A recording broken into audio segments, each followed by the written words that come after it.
نهر النيل هو شريان الحياة لمصر من آلاف السنين، وهو مش مجرد نهر، ده جزء من الهوية المصرية. وسد النهضة في الوقت الحالي بقى هو محور الصراع الجيوسياسي في حوض النيل. وبعد الفيضان اللي حصل بقى فيه تساؤل، هو سد للتنمية ولا عبارة عن قنبلة موقوتة من الناحية الجيولوجية والإنشائية؟ وإيه مدى صلاحية البناء على الموقع اللي اتبنى عليه السد؟ خصوصا ان في تقارير ودراسات بتأكد ان المنطقة بتعاني من نشاط زلزالي وخوارق ارضية وتاريخ من الانهيارات والبراكين. وهل كان الهدف من بناء السد تنموي بحت ولا في ابعاد سياسية؟ وهل الارض اللي اتبنى عليها سد النهضة اثيوبية فعلا؟ وايه هي حقوق مصر التاريخية على مجرى نهر النيل؟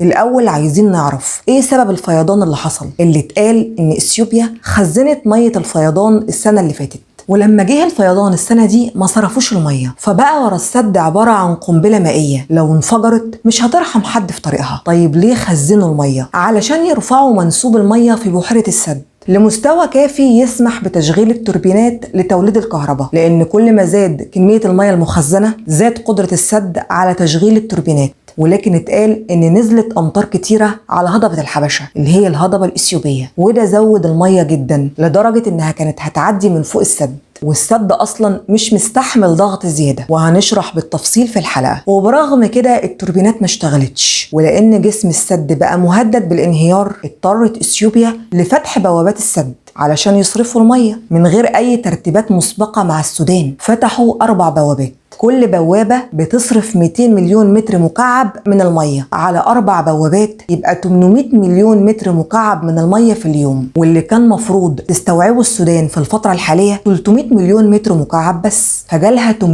500 مليون متر مكعب زيادة في اليوم. انتوا متخيلين الفرق ممكن يعمل ايه؟ اما في مصر فبوجود السد العالي صعب يحصل عندنا مشاكل، غير ان بحيرة ناصر بتستوعب حوالي 162 مليار متر مكعب من المية. واللي حصل ده ما كانش بداية المشكلة، البداية كانت من حوالي 4 أسابيع في قرية تراسين في إقليم دارفور عند جبل مرة. حصل انهيار أرضي وانزلاق طيني اتسبب في تدمير القرية كلها، واختفى كل سكان القرية، وكان عددهم حوالي 1000 شخص. وبعدها بدأ انهيار الترس الترابي شمال الخرطوم يوم 7 سبتمبر اللي فات.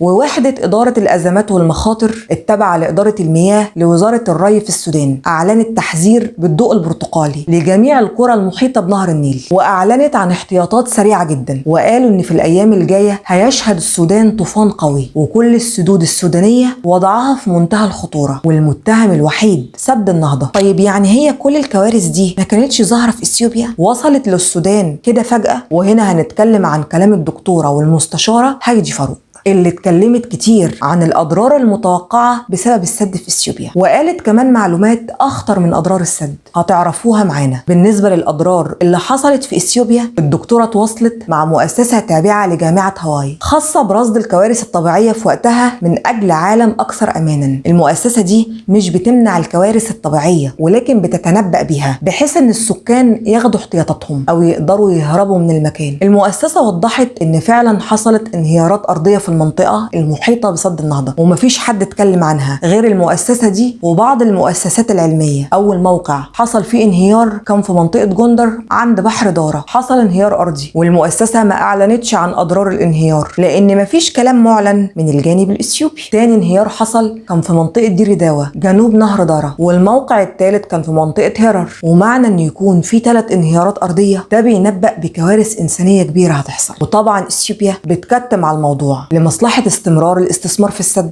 وفي 2015 تم نشر 22 موقع نشط للانهيارات الأرضية، وتم تحذير إثيوبيا. يعني هم عارفين خطورة الوضع في الأراضي الإثيوبية. واللي هتستغربوا له جدا يعني إن صور السد في الأقمار الصناعية موضحة انهيارات قوية ظهرت في المنطقة اللي خلف السد، والمنظر عبارة عن مجموعة من الركام. والأغرب أكتر إن مكتوب على صور السد اللي ظاهرة في الأقمار الصناعية سد معرض للاختفاء. انتوا مستوعبين؟ وطبعا ده بسبب الأضرار الأرضية اللي واضحة عند السد. وفي 13 يوليو 2024 في منطقة غونة حصل انهيار أرضي كبير وصل لعدد الضحايا فيه لحوالي 229 شخص، وده جزء من الأخبار، لكن باقي الأخبار تكتموا عليها. وقالت كمان إن كان في بعثة من وزارة الأشغال العمومية المصرية. الكلام ده كان في سنة 1920 ل 1921. البعثة كانت بتضم بعثة أجنبية والقنصل البريطاني في الحبشة والممثل الدبلوماسي، وتوجهت البعثة للموقع لفحص مخارج بحيرة تانا ومداخلها وفحص جيولوجيا الأرض في المكان. والبعثة اكتشفت إن الأرض هشة جدا، وإن كلها ناتجة من انصهارات وحمم بركانية، وإن بحيرة تانا نفسها مخروط من المخاريط البركانية الحديثة. والتقرير اللي أعلنته البعثة حذر من تأثر سلسلة عدن البركانية من أي أعمال تقام على أرض إثيوبيا، وإن لو حصل هيكون في تأثير على دول الجوار وعلى الأرض الحبشية نفسها. وبالفعل في خلال الكام سنة اللي فاتوا، خصوصا في نهاية السنة اللي فاتت وبداية السنة دي، حصل ثوران لبراكين مفروض إنها خامدة أو انتهت تاريخيا. في إثيوبيا لوحدها 50 بركان، والغريب إن كل البراكين كان نشاطها مع بعض وعلى وتيرة واحدة. ومعنى إن نشاطها كلها يبقى في توقيت واحد يعني انفصال للجزء ده من القارة الأفريقية، يعني كارثة. ومن أهم البراكين دي بركان هارتلي وبركان أولوتو وبركان أولودي ليفلا اللي صار وبدأت تتصاعد منه حمم بركانية، وبركان فانتالي اللي صار كذا مرة في الكام شهر اللي فاتوا، وأعمدة الدخان كانت بتتصاعد منه، وبسببه تم نقل 10,000 نسمة، واتقال إنهم 54,000 نسمة، وفي ناس ماتوا. وفي منطقة جنب البركان حصل أضرار بالمدارس والمصانع والبيوت، وتم التكتيم والتعتيم على الموضوع، ومحدش أعلن عن أي أرقام. وفي 15 مايو اللي هو شهر 5 اللي فات، لقى سكان منطقة الدناكيل عمود كبير من الرماد بيخرج من بركان إرتائيلي اللي مفروض نشاطه كان هادي. وبركان إرتائيلي عبارة عن بحيرتين شمالية وجنوبية، وهو بركان قديم. واللي حصل إن القشرة الصلبة اللي كانت بتغطي البركان اتكسرت واتفتحت فتحة، وظهر الرماد عالي جدا. فزع أهالي منطقة الدناكيل في إثيوبيا. الخلاصة إن الأرض دي مش ثابتة جيولوجيا، ومن الخطورة عمل أي منشآت ضخمة عليها لأنها هتتسبب في أضرار قوية. وصلنا دلوقتي لأهم جزء في الحلقة، هي الأرض اللي اتبنى عليها السد إثيوبية ولا ملكية مصرية؟ وإيه الحقوق التاريخية لمصر على مجرى نهر النيل؟ في اتفاقية تمت سنة 1902، ودي كانت اتفاقية شراء مصر أرض بني شنقول اللي مبني عليها سد النهضة. مصر اشترت الأرض دي سنة 1857 من زعيم قبيلة الوطويط،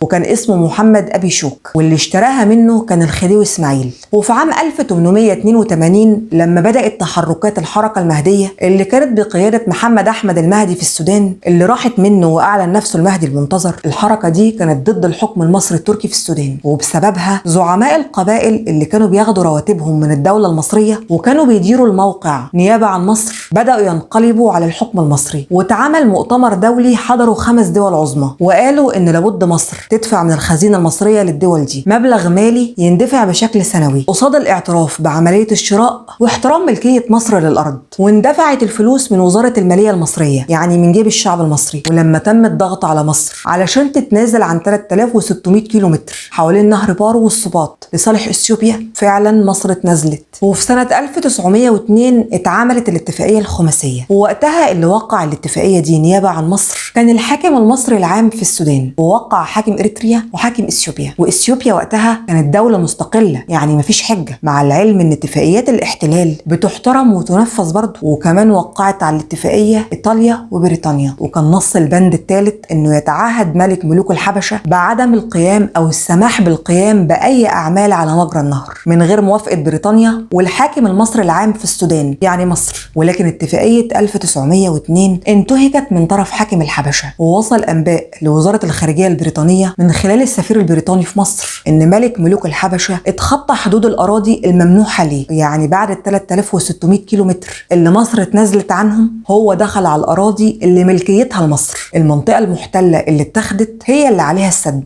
جزء من السد اتبنى على الأرض اللي مصر اتنازلت عنها لإثيوبيا، والجزء الأهم في السد اتبنى على الأرض المصرية المحتلة لأنها ملكية مصرية، مصر اشترتها من فلوس الشعب. والأرض اللي مبني عليها جزء كبير من السد أرض لم تتنازل عنها مصر في اتفاقية 1902، وبكده يبقى السد أصلا مبني على أرض ملكية مصرية اشتراها الخديوي، وكانت تسمى بنهوض الخديوي. واتأكدت الاتفاقية دي أكتر سنة 1938 لما حسين باشا سري مارس حق الفيتو ضد شركة وايت هاوس لمنع إقامة سد، والشركة وقتها رفضت الطلب الإثيوبي في عمل السد. بالإضافة إنهم قالوا كمان إن الأرض غير مؤهلة للبناء عليها، وكانت الأرض ضمن سيادة الحاكم المصري العام في السودان. ولما السودان عملت عملت اتفاقية الحكم الذاتي اللي منحت السودان حق تقرير المصير سنة 1953. بقت الأرض تتسيدها السودان كسيادة ولكن كملكية لمصر، وده حق مصر التاريخي على مجرى النهر. معروف إن أمريكا مولت بناء سد النهضة لأغراض سياسية، وهو الضغط على مصر للموافقة على صفقة القرن. ولكن تصريح دونالد ترامب رئيس أمريكا إن سد ضخم بنته إثيوبيا بتمويل غبي من الولايات المتحدة الأمريكية، والمقصود إن التمويل كان تصرف غلط وغبي من الناحية السياسية والاستراتيجية، بيوضح إن السد كان مجرد خطة ولكن طلعت خطة فاشلة، وإن السد في النهاية ما قامش بالمهمة اللي اتبنى أصلا عشانها، وهو الضغط على مصر. وإن سد النهضة للأسف موضوع ومسألة وقت، وأنا بقول للأسف لأن الكوارث اللي هتحصل نتيجة انهياره مش بسيطة. قول والله لن نقوم بأي ضرر للمياه في مصر، نتفق أو نختلف ولكن ملعوبة. ما تنسوناش في اللايك والشير.